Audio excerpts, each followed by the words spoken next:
In a world of shining heroes and royal guards, I awakened as something forbidden, a death knight. Usually this class strips away your sanity, turning you into a mindless puppet. My parents wanted me to spend my life in a village bakery, but I was obsessed with power. I spent years training in secret, pushing my body past human limits. Thanks to a secret treasure, my affinity exploded to 300, breaking the awakening system. I didn't just get a class, I became a walking anomaly of raw dark power. After a near-death encounter in a dark dungeon, I found myself in the clutches of the witch hunters. Now, I am their prisoner and their greatest curiosity. My goal is simple: reach the next tier, optimize my stats, and climb the hierarchy of Riedo City. But in a world that hates my kind, trust is a luxury. I am Arthur, a commoner with the soul of a monster and the will of a king. This is how my journey into the darkness truly began. Thinking back, I missed a lot of my childhood. I grew up in a sleepy village on the edge of a kingdom where the most exciting news was a runaway donkey. My parents were happy with that simple life, but I never felt satisfied. There was always this void inside me, a feeling that things were never enough. Some might say my later success was just luck, but they are wrong. While luck gave me opportunities, my own blood and sweat made me who I am.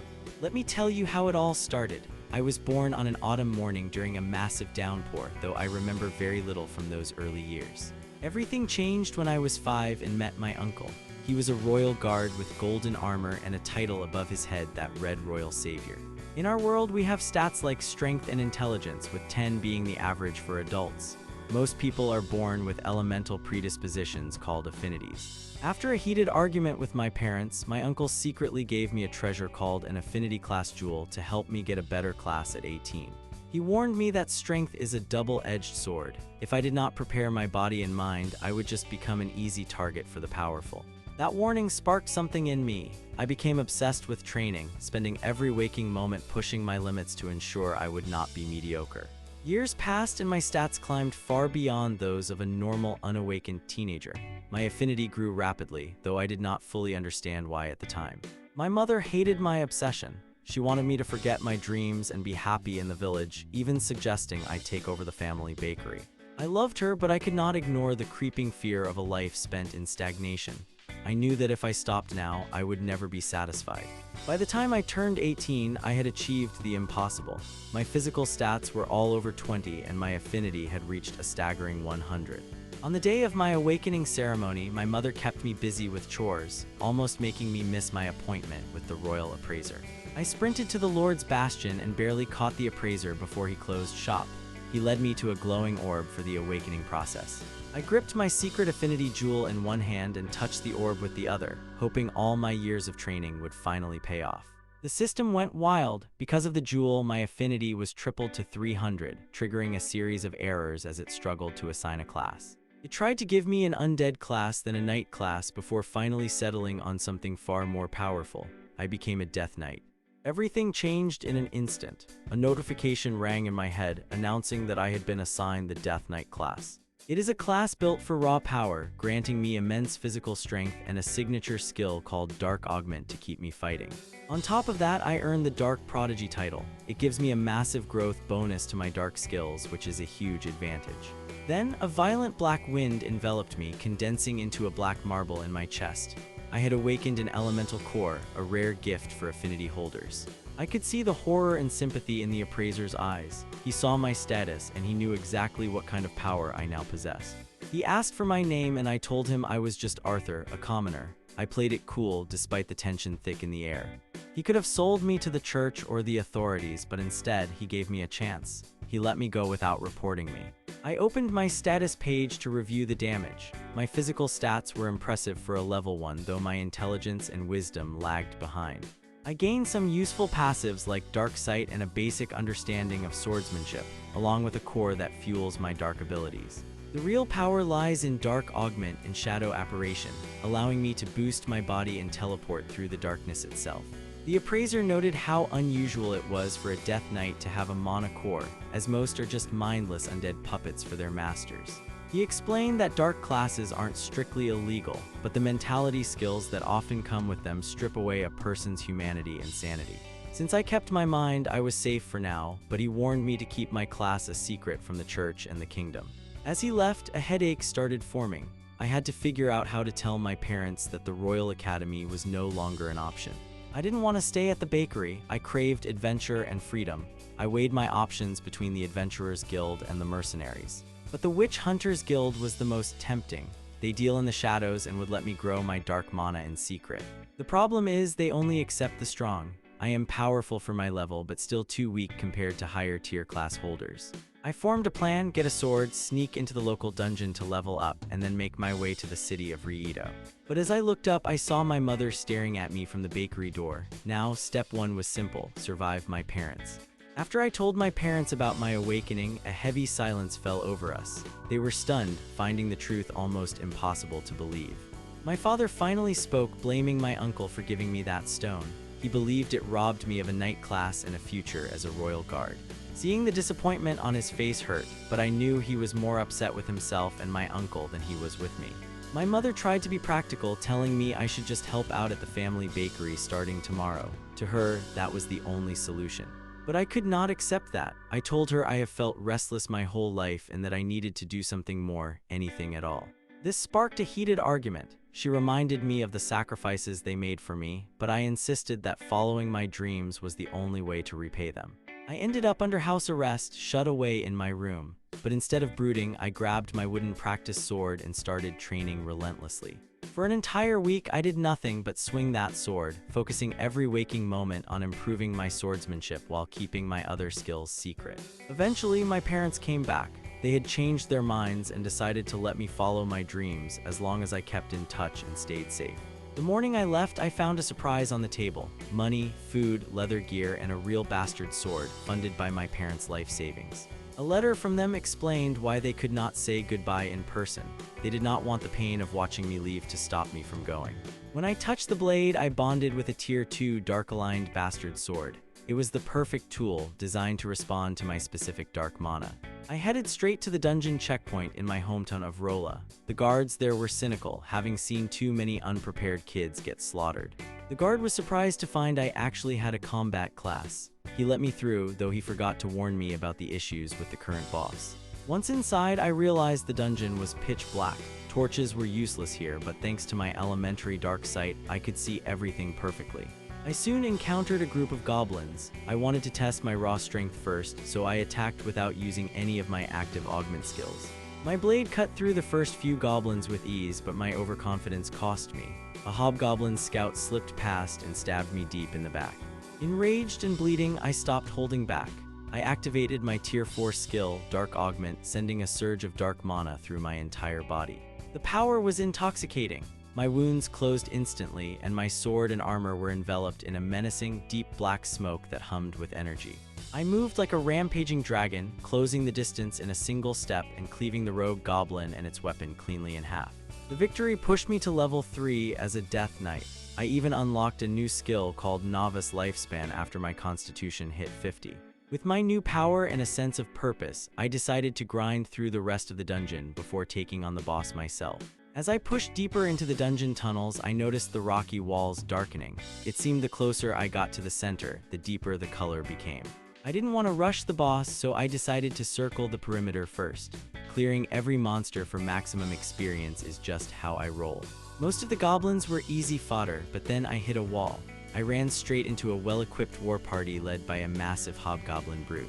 They screeched at me thinking I was an easy target. I had a way to retreat, but I wanted to push my limits, so I charged forward.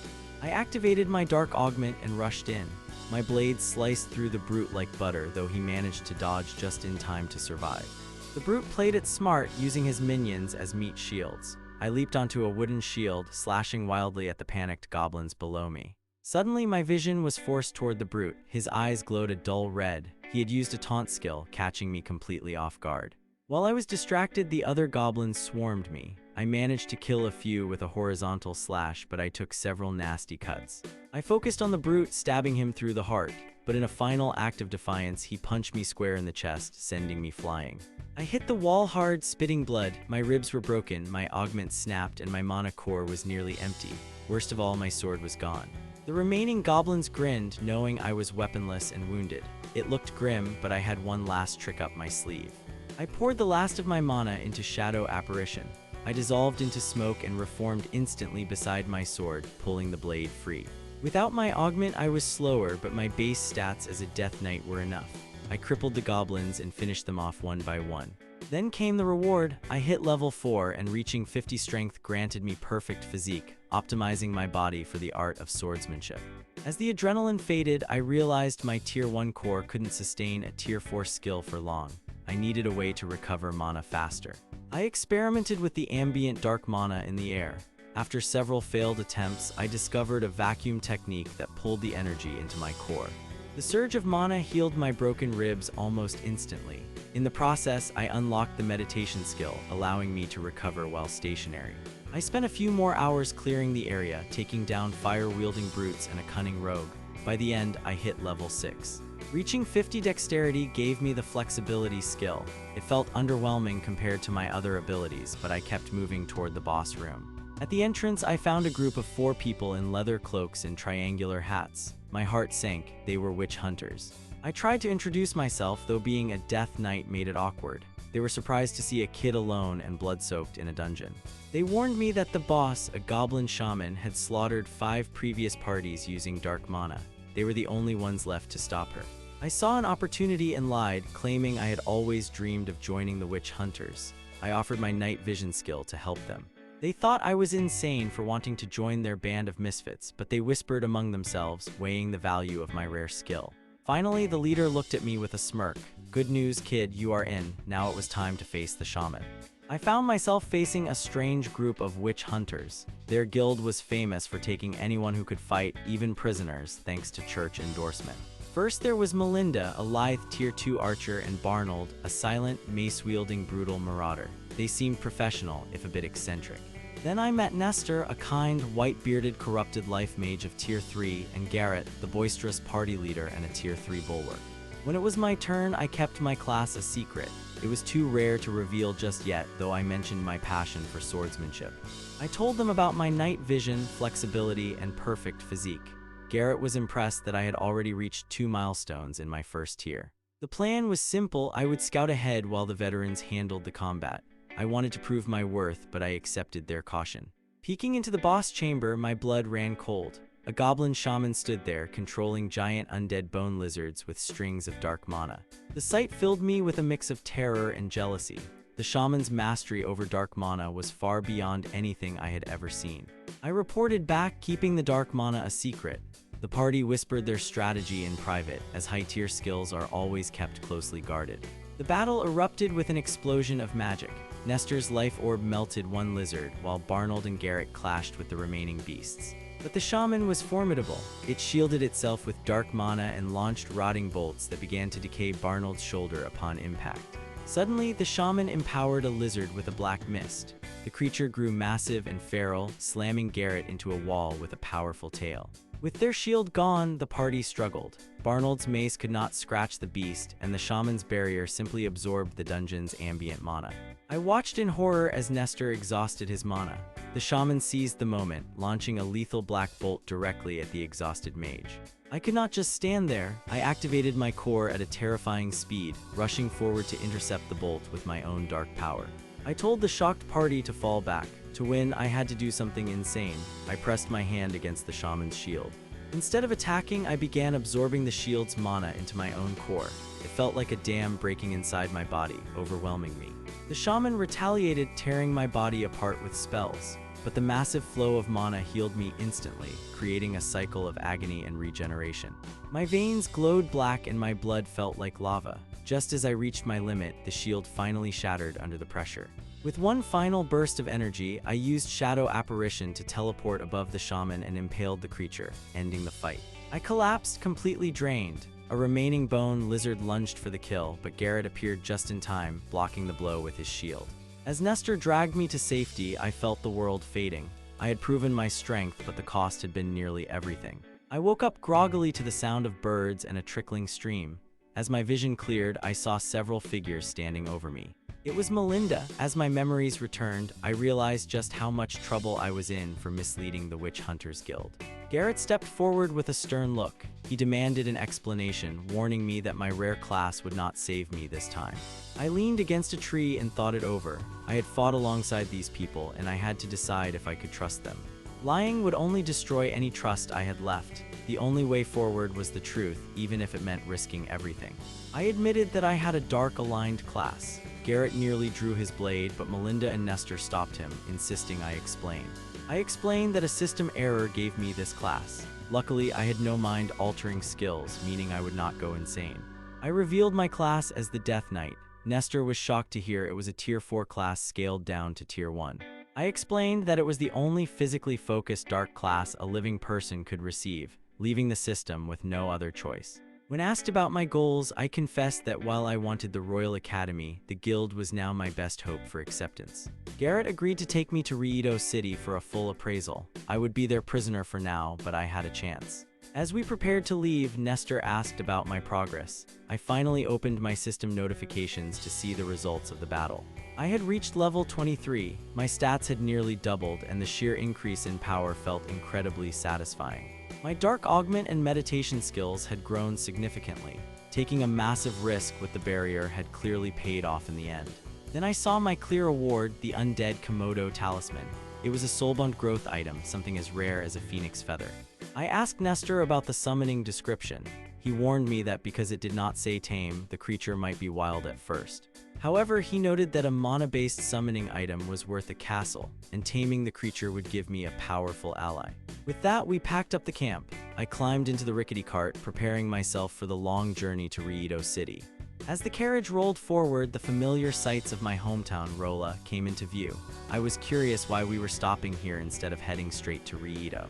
I popped my head out to ask Garrett, who was riding alongside us. He told me we needed to report our victory over the dungeon boss to the local guild. We joked around for a bit, but then the conversation turned serious. Garrett explained the difference between the various guilds in the Roa Kingdom. Most guilds are just loose alliances driven by profit and competition, but the Witch Hunters Guild is different. We are a close brotherhood built on absolute trust. Garrett warned me that if I join, that trust is everything. Lose it, and the guild will reject you without hesitation. It made me realize how risky my secret was. He told me that revealing my class to strangers was a mistake. In any other guild, they likely would have killed me on the spot.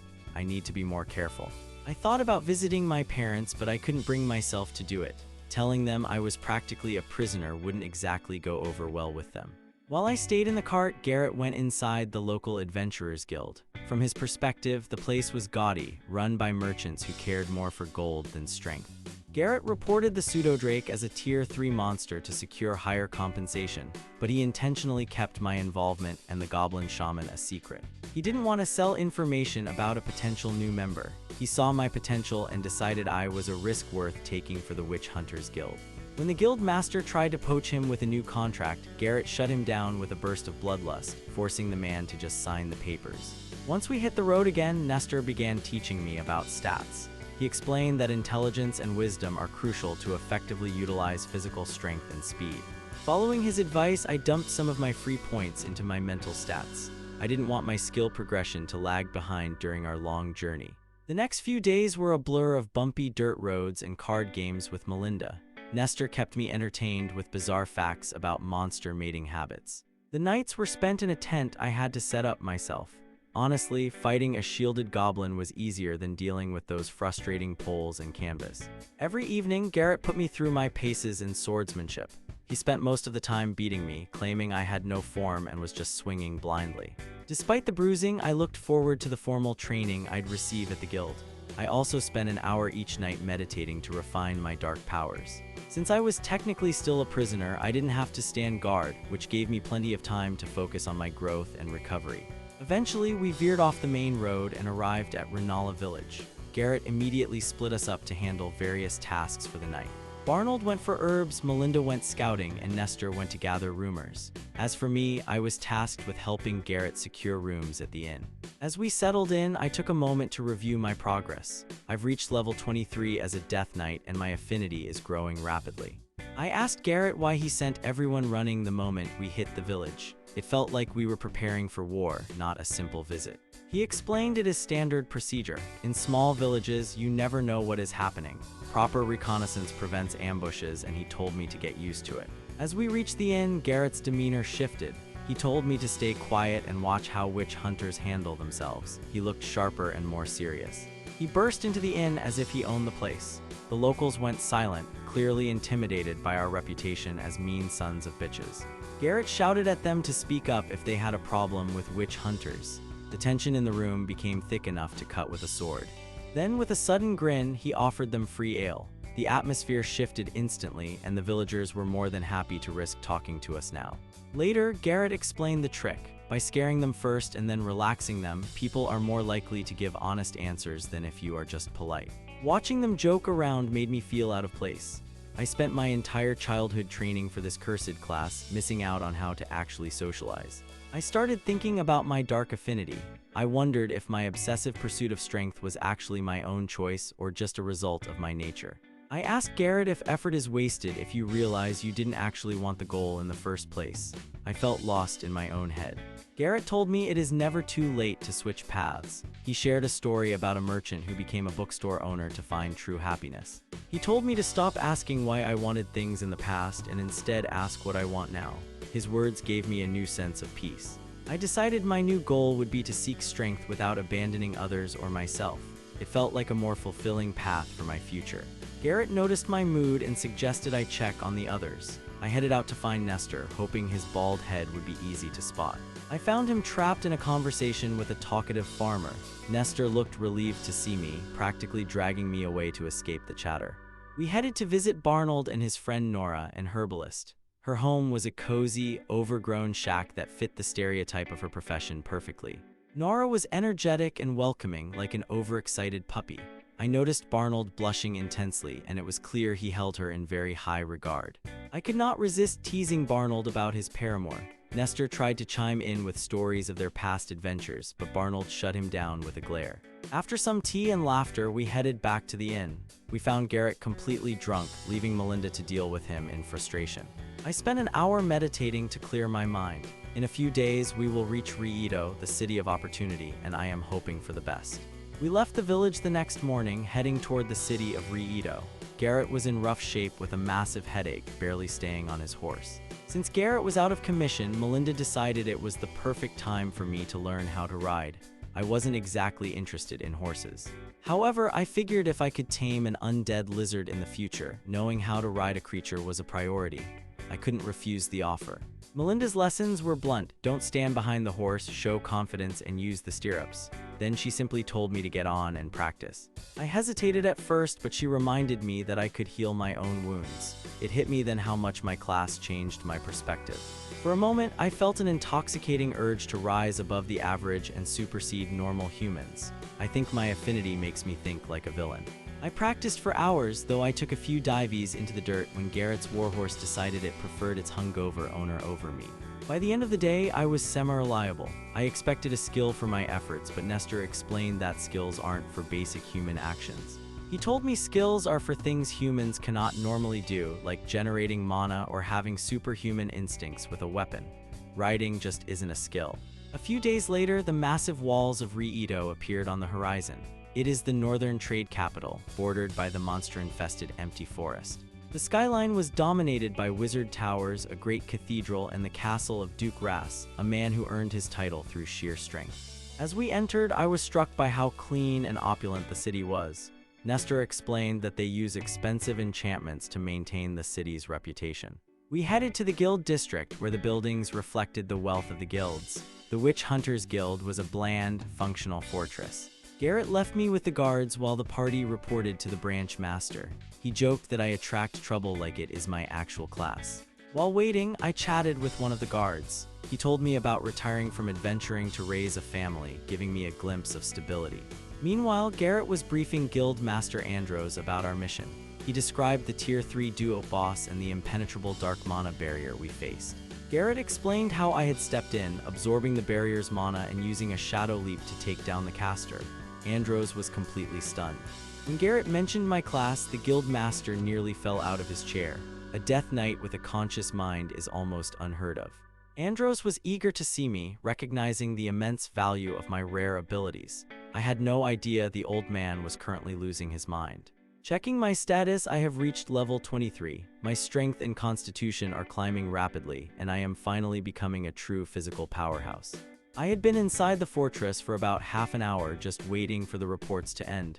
The anticipation was starting to kill me. While I was chatting with some of the older guards, I felt a strange sensation of being watched, but I could not find the culprit. Suddenly, the front doors swung open and a man who looked like a lion in human form walked in. This was Andros, the guild master. He is a tier 5 eruption halberdier and an absolute powerhouse. He wasted no time asking if I was ready to prove my claims. Andros offered me a choice: keep my status private or let the Steel Will party watch the appraisal. I decided to trust the team. As I touched the appraisal crystal, my screen appeared. I am a level 23 Death Knight with massive physical stats, though my mental stats are lacking. Andros pointed out that I was lucky to have unused stat points. I need to hit 100 in all physical stats before I can tier up. He explained the tier system to me. At level 25, I can reach tier 2, but my level will then reset back to 0. Each subsequent tier requires an additional 50 levels. If you do not optimize your stats during the transition, you will eventually fall behind and die. For now, I am assigned to train with a man named Doran. The training yard is enchanted, so I can safely use my dark skills. I was also given a permanent room in the fortress. It is quite sparse, but it represents a level of trust and favor from Andros. Before heading to bed, I spent a few hours in the yard practicing my sword forms, eager to see how much I could improve. Little did I know, Andros is already writing to the headquarters, warning them that my class will likely cause a stir with the church sponsors. I woke up before dawn the next morning, my mind on edge from the stress of everything. I threw on my leather armor and headed to the yard.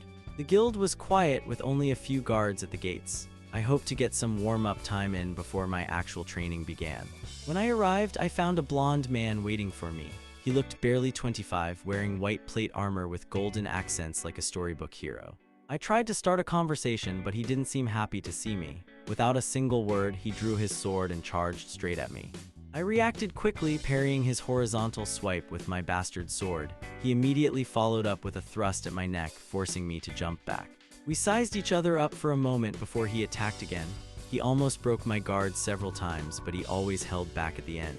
It was clearly a test of my skill. I respected the approach, but as the clash continued, it became obvious that he was the stronger swordsman.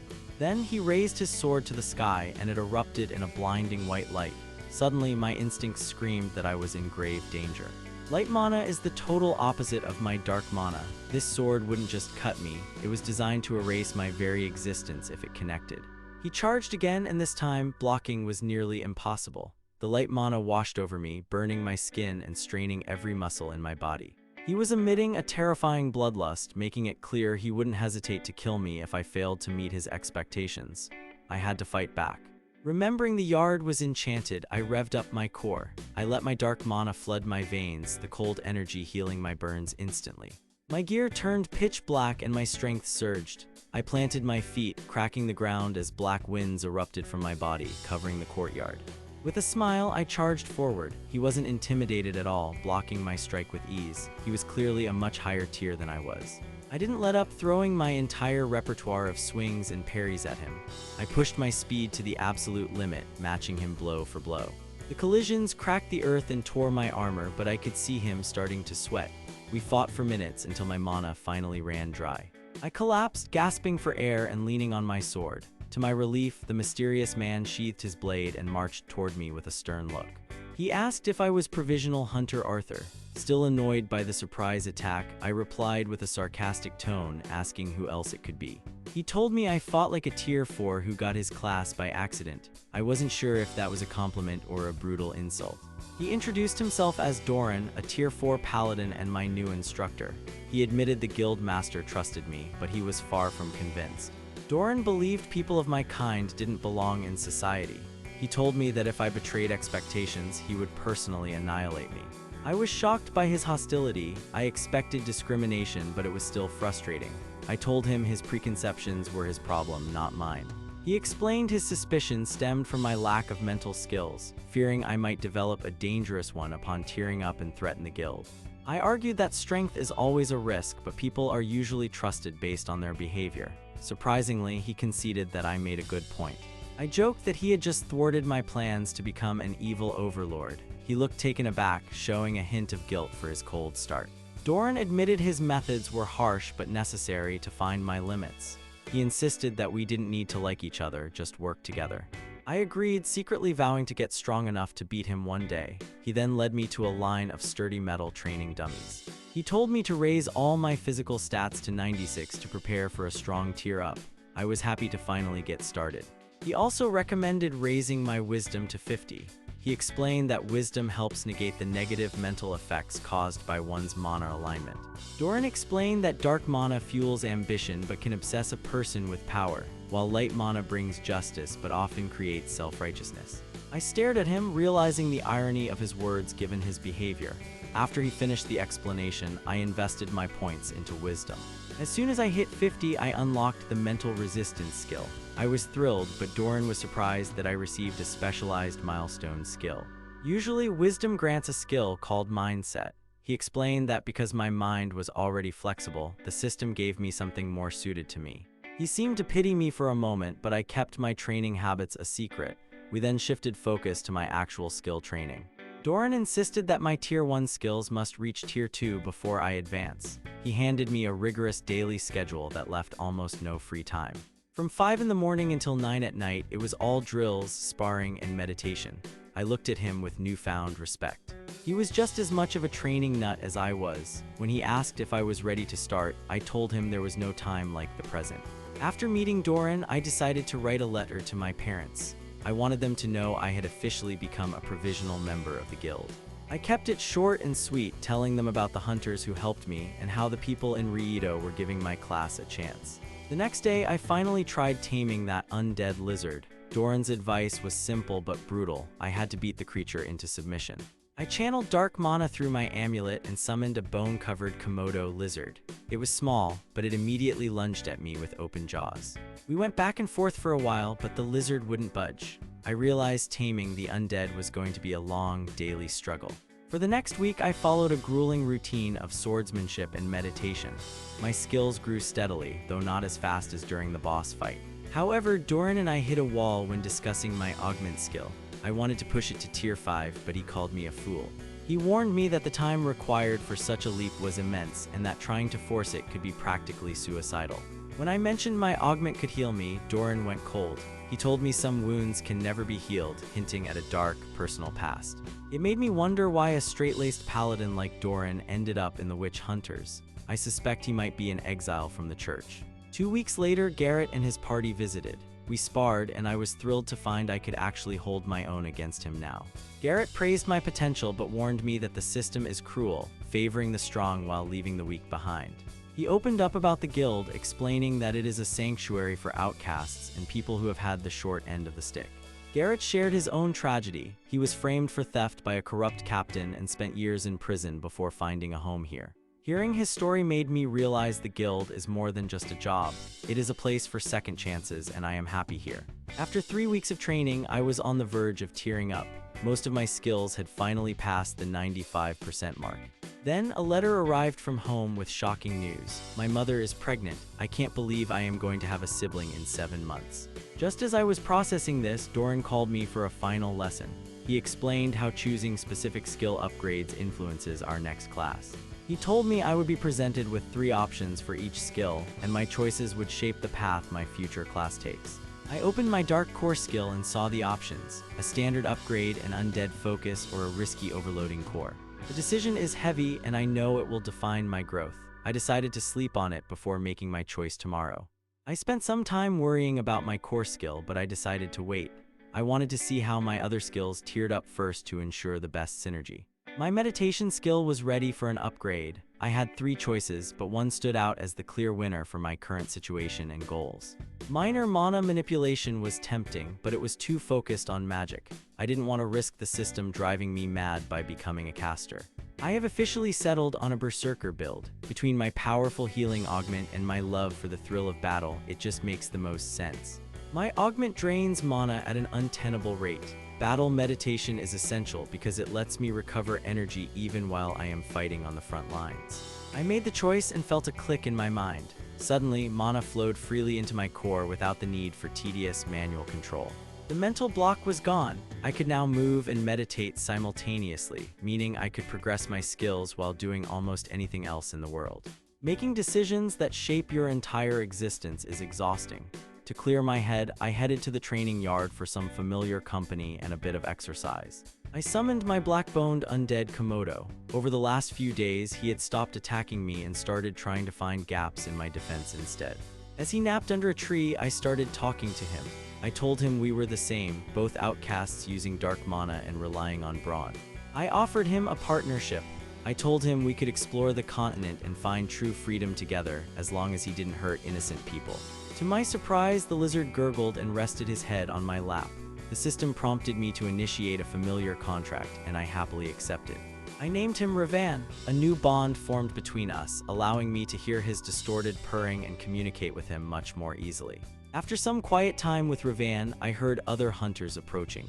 I unsummoned him and returned to my room to focus on the next upgrade. My novice swordsmanship was maxed out. I had to choose between a standard upgrade, a bastard sword specialty, or the berserker path. Berserker swordsmanship was the obvious choice. It grants increasing speed the longer a fight lasts, which fits my aggressive combat style perfectly. Tearing up felt like breaking a shackle or recovering a lost memory. I immediately felt a deeper, more instinctual understanding of how to wield a blade. I spent the evening sparring with guild members. My skill was above average, but the real power showed during longer, more difficult bouts. As the berserker effect ramped up, I became so fast I could barely react to my own movements. I realized I need more intelligence for better perception. Finally, I looked at my dark sight skill. The options were a safe upgrade, a terrifying dive into the abyss, or a dangerous mana manipulation skill. Abyssal sight was too risky, and dark glare smelled like caster magic, which could lead to the same madness I was trying to avoid. I was not in the right headspace to make another life-altering decision while tired. I decided to leave it for tomorrow and finally got some sleep. I woke up well-rested and determined. Today was the day I had to make my final tier-up decisions and shape my future power. First, I looked at my elementary dark sight. I had several options, but I played it safe and chose the direct upgrade dark sight. It wasn't the most exciting choice, but safety comes first. Now I could see dark mana even in the bright morning sunlight. Then came the big one, my core skill. I had to choose between a standard core and undead focus or the overloading dark core. The overloading core offered massive power but had slow growth and poor efficiency. I wondered if my battle meditation could fix the growth issue. But I was still confused about mana storage. Since Doran had forbidden me from asking for advice, I had to be clever to get answers. I caught up with Doran near the training yard. He seemed oddly smug, mentioning an errand he had run that somehow involved me. Before we got to the core, Doran scolded me for not using my stat points before my last dungeon boss fight. He called me arrogant. He explained that my affinity had clouded my judgment, and it was only thanks to my mental resistance that I was thinking clearly now. I finally asked about the core capacity. Doran revealed that most cores of the same tier have the same storage unless stated otherwise. That was all I needed to hear. With the capacity worry gone, the overloading dark core was clearly the best choice for long-term strength. Following Doran's advice, I headed to a secluded meditation chamber. It was time to undergo the upgrade and push my limits. As soon as I selected the skill, my body erupted. Mana began swirling violently, drawing in everything from the surrounding air. The pressure became unbearable. Black veins surged across my skin, and I felt a searing pain as my core threatened to tear itself apart. Mana flooded my organs and muscles like a river breaking its banks, leaving glowing lightning scars across my entire body. Just as I thought I could not take it, the pain vanished. My core reformed into a constant, swirling whirlpool of dark energy. I checked my stats and felt a surge of pride. My strength and constitution had skyrocketed. I was ready for class tier 2. Meanwhile, far away, another person was struggling. A frustrated alchemist was failing to perfect a deadly poison in a damp cave. His demon companion, Ricardo, brought urgent news. Witch hunters had discovered their old laboratory in Ralston and were closing in. Facing the choice between a few hunters and a vengeful witch, the alchemist chose to fight. He summoned a sentient skeleton to guard his cave. With a loyal undead servant now on watch, he prepared to deal with any intruders while finishing his dark masterpiece. I stood before the guild master's office, feeling the weight of the bureaucracy I had to navigate just to get this appointment. I was nervous but determined. Inside, the guild master greeted me warmly. He knew I had tiered up my skills to level 2 and assumed I wanted to advance my class today. While he offered me a safe path through power leveling dungeons, I interrupted him. I didn't want the easy way out. I wanted a real challenge. I asked for something unheard of for a Tier 1 hunter, a Tier 2 combat quest. I knew that true strength only comes through genuine struggle. Quests are the lifeblood of the guild, ranging from simple gathering to massive crusades. Taking a higher tier quest solo is dangerous, but I felt ready. My stats already rivaled a mid-level Tier 2 hunter, and my skills were even better. I refused to hide behind others to grow stronger. The guild master smiled and agreed, but on one condition. He handed me a specific file for a mission in the town of Ralston. The target was a rogue alchemist. The man had been conducting horrific human experiments and was now hiding in the town, leaking dark mana. The reward was 20 gold, which seemed high for an alchemist. However, the guild master warned me that dark mana makes a target unpredictable. He also promised me a personal reward once I returned at level 25 to tier up, hinting at something that would help my progression. I spent a few days preparing, buying alchemical food pellets and getting new leather armor. Since I couldn't afford a horse, I set off on foot. The journey to Ralston took several days. I kept Ravan summoned, letting him explore the forest and satisfy his endless curiosity about every root and rock. Ravan's behavior suggested that when he isn't summoned, he exists in a timeless void. I wanted him to experience the world as much as possible. I had to be careful though. If I were caught with him, my Death Knight class would be exposed, potentially making me a target for the church. As I approached Ralston, I decided to optimize my stats. I used my free points to bring my strength to 100, hitting a crucial milestone.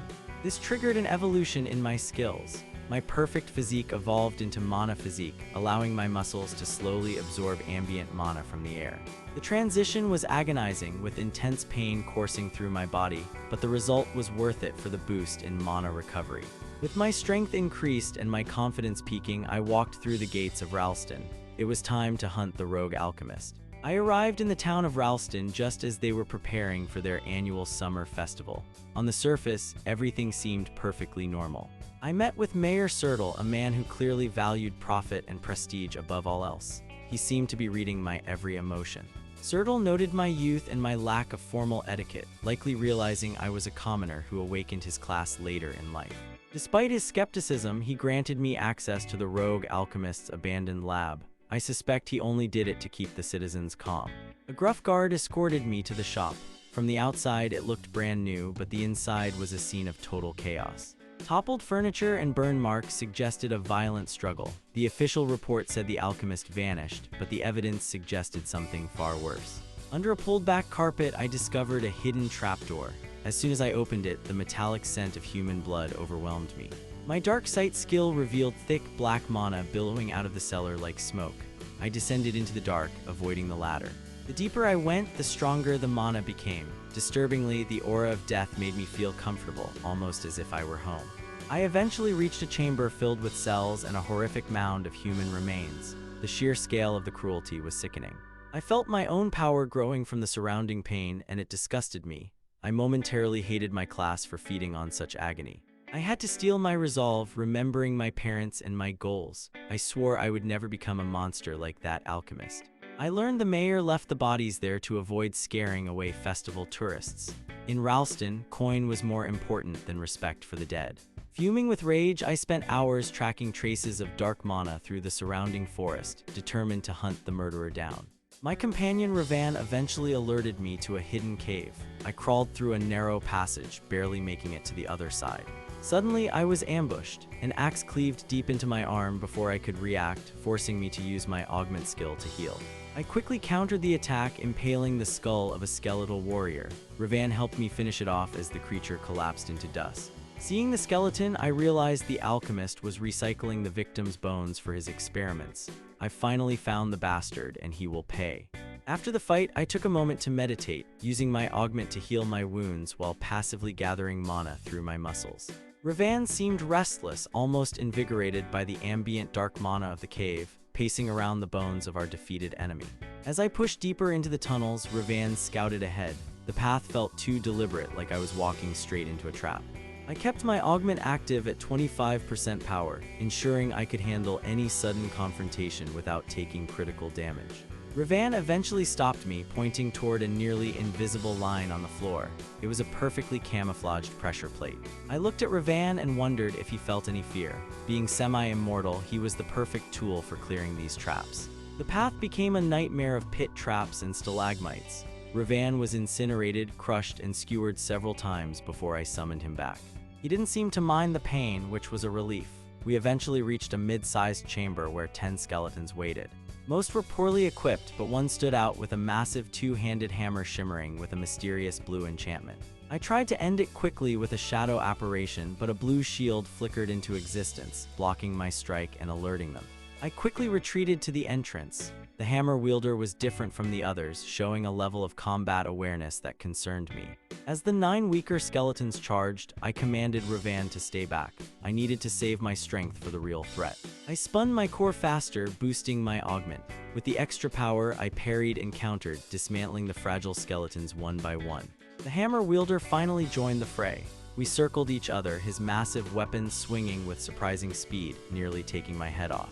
I focused my attacks on a single spot of his shield, creating cracks and preventing it from fully regenerating through sheer persistence. Suddenly, he raised his hammer and unleashed a massive azure blast.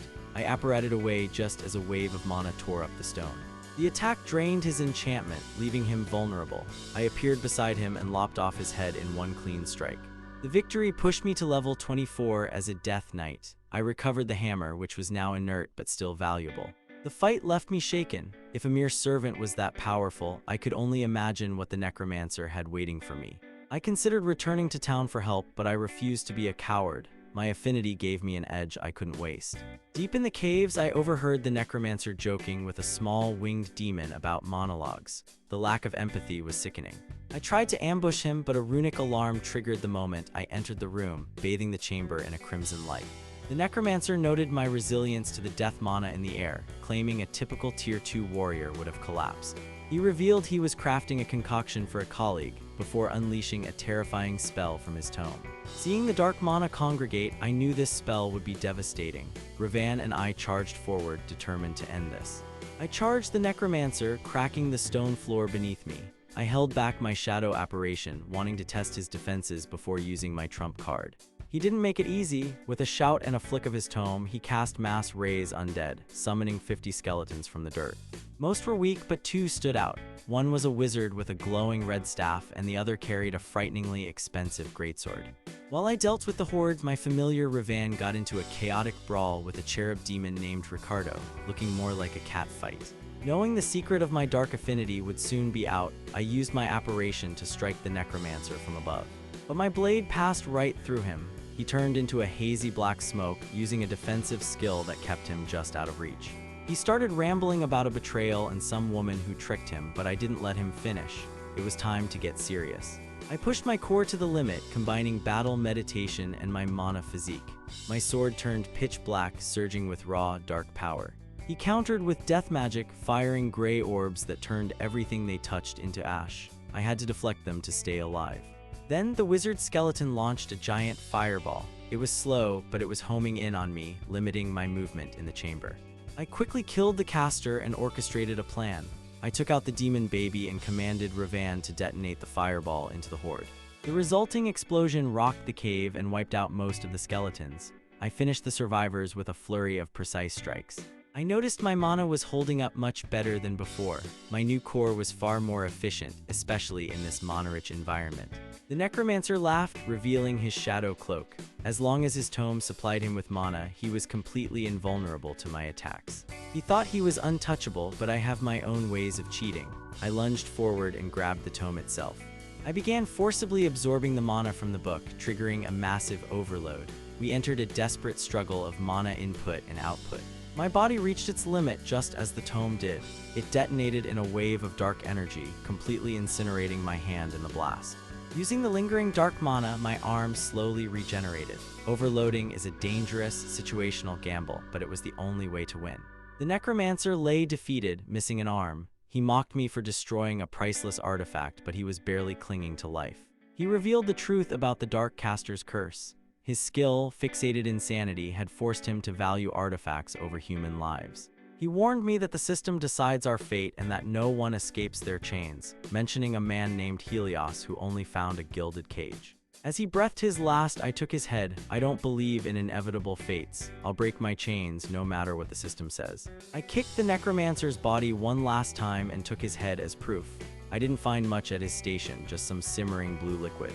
I bottled some of the fluid for the guild to analyze and dump the rest. Then I found something truly valuable, a spatial pouch. These pouches are incredibly expensive, far beyond what I could afford. It was filled with alchemical materials I could sell back in Riedo. While cleaning up, I found a rotting corpse with an alchemist guild badge. It seems the necromancer had victims or perhaps a partner who turned. I wondered if the lab was here first or if the alchemist was kidnapped. I don't have the training to solve this, so the witch hunters will handle it. Putting the mystery aside, I sat on a rock to check my system notifications. It was time for one last round of skill upgrades before my evolution. I hit level 25 as a Death Knight. My physical stats finally reached 100 each, though my intelligence and wisdom lagged behind. I was disappointed that my Dark Augment skill barely progressed during the fight. I need a more abundant source of dark mana to really push it. My affinity had climbed to 299. I also realized I missed a milestone, a mistake I will never let Doran find out about. I have officially reached the max level for Tier 1. I will wait until I am back at the guild to advance to Tier 2, as advised. The necromancer's words about affinity still haunt me. He warned that a singular obsession with power can strip away everything that makes you human. Looking at that empty husk of a man, I realized I cannot let that happen to me. I must keep my humanity intact while growing stronger. Now for my milestone skills. For flexibility, I chose Flexible Senses. It is a versatile tool that will grow as my dexterity increases over time. Then came my Lifespan skill. I passed on the immoral option of draining others and chose Growing Lifespan instead. It is a high-risk, high-reward gamble. If I do not keep increasing my constitution, I could drop dead in 50 years, but the potential for long-term growth made the risk worth it. Before leaving, I found a skeleton still clutching an exquisite sword. Strangely, the blade rejected my mana, meaning I will need a professional appraisal. That skeleton had ignored its master's orders, almost as if it kept some sliver of its own will. I will have to ask Doran about this.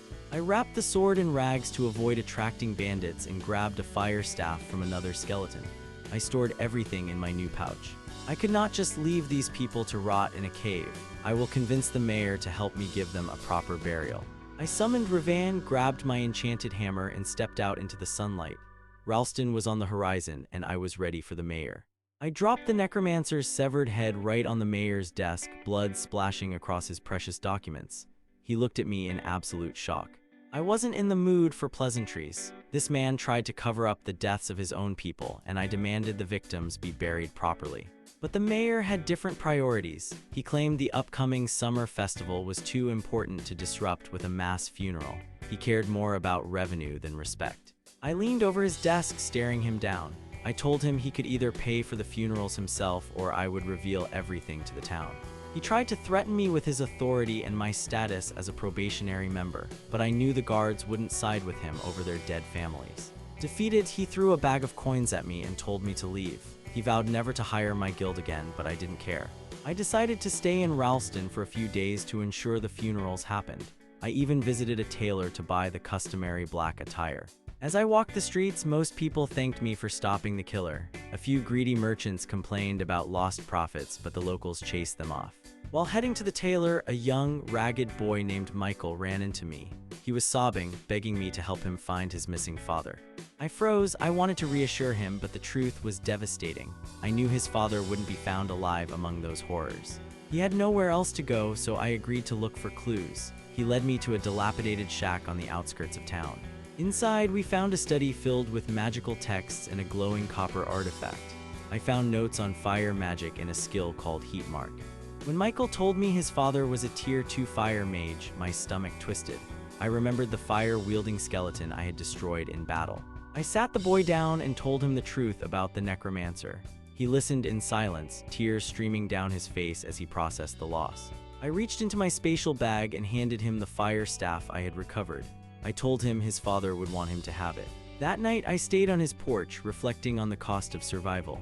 In the heat of battle, I hadn't thought about the souls I was destroying. I always imagined being a hero as a fairy tale, but the reality is far grimmer. You have to live with the consequences of your actions. Still, seeing Michael find some closure made me believe I did the right thing. I fell asleep under the stars, ready to face the funeral tomorrow. I woke up the next morning to the sound of birds, my back aching from a night spent sleeping on a hard porch.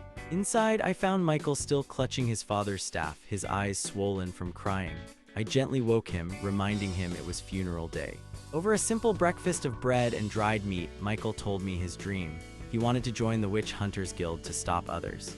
He wanted to prevent the kind of tragedy that took his father. I warned him that revenge is a dangerous path, but his resolve was firm. I decided to take him with me back to Rie-Ito. I warned him that the life of a hunter isn't for the faint of heart. The funeral in Roa was a somber event. Following local tradition, we paid our respects to the fallen, including Michael's father, a respected fire mage. I performed the final rites, digging my fingers into the headstone to mark the grave. It was supposed to retain the deceased system's strength. Though I personally viewed it as superstition, it was important for the boy. Once finished, Michael and I finally left the town of Ralston. At the gates, I found a merchant hiring guards for a caravan to Rie-Ito. I showed my token, and the man hired me instantly. The journey started peacefully. While Michael diligently studied his father's magic books, I spent my nights practicing swordsmanship and maintaining my battle meditation. However, I soon noticed the other guards staring at me. It wasn't just curiosity, there was a palpable tension and hidden hostility in their eyes. I realized the mayor of Ralston likely hired these men to silence me. He couldn't risk me reporting his failures to the guild. To protect Michael, I convinced him to hide in the forest for a few hours. I used my skills to guide him to safety. I didn't leave him entirely alone, though. I summoned Ravan to stalk the boy from the shadows, ensuring no monsters would touch him. The next evening, a bald guard approached me, asking about the boy. I teased him, knowing it would force his hand and reveal the trap. He attacked instantly with a purple glowing blade. The strike left a deep wound in my side, and I realized I had been poisoned. Suddenly, the entire camp turned on me. 20 armed people, including the merchant and cook, surrounded me with weapons drawn and murderous intent. I fought back, but the mana poison was devastating. It felt like molten iron in my veins, suppressing my abilities and draining my strength. As my mana core neared empty, the leader gloated. He told me the poison had infected my core, meaning I would never use mana again. Facing death, I felt a surge of absolute fury. I refused to die here. I decided on a desperate, final gamble to survive. I spun my core with such violence that it shattered like glass. The resulting explosion of residual mana flooded my body with uncontrollable power. I felt like a true death knight. Even as a blade sliced through my torso, my wounds closed instantly. I was an unstoppable storm. I tore through the mercenaries, cutting them down before they could even react. Their teamwork and skills meant nothing against my overloaded strength. I hunted the bald leader into the woods. He begged for mercy and offered me the mayor's treasure, but I showed him no pity. I cleaved him in half, ending the threat. As the adrenaline faded, I realized my core was gone and my mana was rapidly vanishing. I reunited with Michael and explained that I needed to tear up immediately to heal my broken core and reclaim my power. To my surprise, the system notified me that my Dark Augment had reached 100%, evolving into a Tier 4 skill. I now had the chance to choose a Tier 5 upgrade. This ambush had been a nightmare, but it gave me a path to incredible power. I had 3 choices for my Tier 5 skill, each offering a massive power jump. Dark Revival and Dark Phantasm were tempting, but my mana was too unstable. I checked my status and winced. My core was literally unraveling inside my chest. If I didn't act fast, I would lose my mana capabilities entirely. I chose Dark Form. It was the least flashy option, but since it was a passive skill, it didn't require active mana to function. The system confirmed the change. Suddenly, the dissipation stopped. My core wasn't fully healed, but it was finally stable and my mana began to flow smoothly. Dark Form gave me rapid healing and pain immunity, but the strength boost was weak. I only had 20% output because my reserves were nearly empty. I couldn't draw in new mana yet, but at least I wasn't deteriorating. I decided the safest bet was to head back to the guild immediately. I found Michael hiding behind a rock. He was shaken, and I knew he needed stability. I promised to get him to the city safely. I realized the merchants were actually assassins sent to kill me. On the bright side, they left behind some horses and a carriage for us to use. I looted the bodies, finding 1,000 silvers and a vial of the poison they used on me. I planned to give that to the guild for analysis. To hide my tracks, I dug a mass grave for the attackers. I hoped the dark mana would fade before any investigators ever found the site. A few days later, we reached Rie-Ito. Michael was wide-eyed, amazed by the city's scale and the imposing fortress of the Hunters Guild. I introduced him to my instructor, Doran. He wasn't happy that I brought a child to the guild, but I managed to get the boy settled. Then came the hard part. I went to the guild master, Andros, and told him I had broken my mana core. He absolutely lost his temper. He screamed at me for my recklessness, but eventually he offered a solution. He revealed a rare item called the Skill Merge Pyramid. This relic could merge 3 skills of the same tier into one unique skill of a higher tier. Unique skills are incredibly powerful and quite rare. It was a huge gamble. I could lose my skills for something useless, but with a broken core, I had nothing left to lose. I entered a pitch-black room and merged my 3 mana skills. The system processed the request, and suddenly I gained an entirely new ability. Dark Radiance Core, a Tier 3 unique skill that absorbs dark mana rapidly and converts any ambient mana into dark energy with perfect efficiency. I was stunned. The power it provided to my dark skills was absurd. My path to recovery was finally open, and it was time to tier up. Just as I began to calm down, a torrent of mana rushed into my body. I knew this was about to be a very wild ride. I called out to the dark mana floating around the room, watching as the specks gathered like distant stars before piercing my skin painlessly. The mana spiraled into rings and chains, eventually melding into a small, bland marble that mirrored my original Tier 1 dark core. Then a second wave hit. My core began absorbing ambient mana, revealing that many other mana types existed in the world, hidden until now. After a final, rapid compression, my core transformed into a small, shimmering gemstone of many colors, though black remained the dominant theme. I waited for my dark form to charge, feeling the mana streams turn into raging rivers, returning my augment to full power without overloading. I realized my unique skill made me immune to overloading damage, a terrifying advantage that removed the greatest risk of pushing my limits. Checking my stats, I dumped my remaining points into Wisdom, hoping to avoid a caster class and keep my focus on physical dominance. I briefly wondered if the guild master had a hidden agenda, but I decided to trust them for saving my core and guiding me. With a mental confirmation, I triggered my class evolution. The system began calibrating my behavior and status before everything suddenly went black. I found myself in a dream, reliving my childhood. I remembered the warmth of my parents and the simple joy of playing tag with friends. But the memories shifted. My drive to train became an obsession, and I began pushing away people like Martha in the name of efficiency. Eventually, I stopped caring about anything but my goals. I ignored my mother's hugs and my father's warnings, treating life as a waste of time. The vision blurred into a loop of endless training and a mantra of just a little more, until I woke up in a frozen wasteland. I gasped awake on the cold stone floor, tears streaming down my face, shaken by the hollow void that obsession had created in my dream. Then the notification arrived. My evolution was complete, and I had ascended to a new class, the Overloading Death Knight. This new path grants me the Overload Aura, allowing me to turn expelled mana into a tangible weapon for ranged and physical attacks.